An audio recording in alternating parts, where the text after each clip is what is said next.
मैं नालंदा बोल रहा हूँ। भारत का वो इतिहास जिसे बेरहमी से जला दिया गया और कोई कुछ ना कर सका।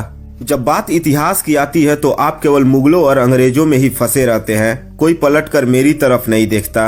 मुझे इतनी बेरहमी से जलाया गया था कि वो आग आज भी मेरे सीने में दहक रही है। लेकिन अफसोस तो इस बात का है कि आप भूल गए, आप उस मंजर को भूल गए, आप पूरे के पूरे नालंदा का इतिहास भूल गए। इतिहास के काल मुख में ज्ञान का धार नालंदा, बिहार के पवित्र जमीन पर एक उज्जवल इतिहास नालंदा, ज्ञान विज्ञान वनस्पति और धर्म का समूचा संसार नालंदा, लेकिन दुश्मनी की आड़ में जला हुआ राख नालंदा, खोए हुए इतिहास का बर्बाद किस्सा नालंदा। हाँ, मैं नालंदा बोल रहा हूँ।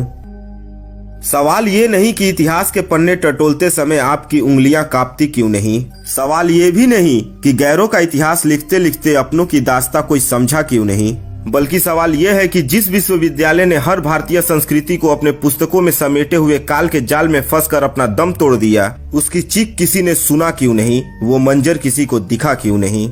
अंग्रेजों और वामपंथियों द्वारा लिखे इतिहास को अपना इतिहास मानने वाले तुम इतिहास के उस कालखंड को भूल गए जिस कालखंड में मैं खड़ा था। पूरे संसार को ज्ञान विज्ञान और धर्म का पाठ पढ़ाने वाला मैं नालंदा, आज तुम मेरे एक एक ईंट को मात्र 100 रुपए में बेचते हो, शर्म नहीं आती। खैर छोड़िए, आएगी भी कैसे। जिसे ये लगता है कि भारत का खोज तो वास्को डी गामा ने किया था, वो नालंदा को क्या याद रखेंगे। मुझे दुख इस बात का नहीं है कि खिलजी ने महज अपनी सनक के बल पर मुझे जलाकर खाक कर दिया। मुझे दुख इस बात का भी नहीं है कि खिलजी ने चारों ओर कत्लेआम मचा दिया था, बल्कि मुझे तो इस बात का दुख है कि जिस खिलजी ने बिहार की छाती पर चढ़कर मुझे रौंद डाला, उस बख्तियार खिलजी के नाम पर मेरे ही बिहार में स्टेशन बनाकर उसे कौन सा सम्मान दे रहे हो। उसकी मजार पर फूल चढ़ाकर सजदे कर कर उस खिलजी को अपनी नजरों में कहां बैठाए हो। अरे उस बख्तियार खिलजी ने केवल अपनी सनक के लिए 90 लाख किताबों को जलाकर स्वाहा कर दिया, जिसने भारत के इतिहास भंडार को 3 महीनों तक जलने के लिए छोड़ दिया। उस खिलजी के नाम पर बख्तियारपुर स्टेशन बन जाता है। अरे उस खिलजी ने हमारे इतिहास की केवल जड़ें नहीं काटी, बल्कि पूरे के पूरे इतिहास की कालखंड को निर्वस्त्र कर दिया। कुछ तो शर्म करो, अगर थोड़ी सी भी शर्म बची हो तो। खैर आप समझेंगे नहीं क्योंकि आप वहाँ नहीं थे, लेकिन मैं तो वहीं था।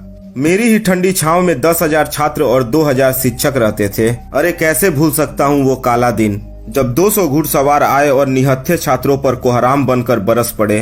आपको यह जानकर ताज्जुब होगा कि मेरी एक एक ईंट रक्त से सनी हुई है, जो चीख चीख कर अपना इतिहास बयां कर रही है। आप मुझे केवल एक विश्वविद्यालय के नाम से ना आकिए, बल्कि आप मुझे इसलिए भी पहचानिए कि कितने ही ऐसे वेनसांग हुए जिन्होंने विदेशों में रहकर सालों साल केवल इसलिए अध्ययन करते रहे ताकि उन्हें बस नालंदा में दाखिला मिल जाए। मैंने हाल ही में सुना कि बहुत से स्टेशनों के नाम बदले गए। मेरी भी नजर बख्तियारपुर की तरफ थी, शायद इसके भी नाम बदल दिए जाए, लेकिन ऐसा नहीं हुआ। अब मैं समझ चुका हूँ कि आपको अपने मूल इतिहास, अपने नालंदा से कोई मतलब नहीं है, इसलिए अब मैं चलता हूँ। लेकिन मेरे खंडहर मेरा इतिहास हमेशा बयां करते रहेंगे।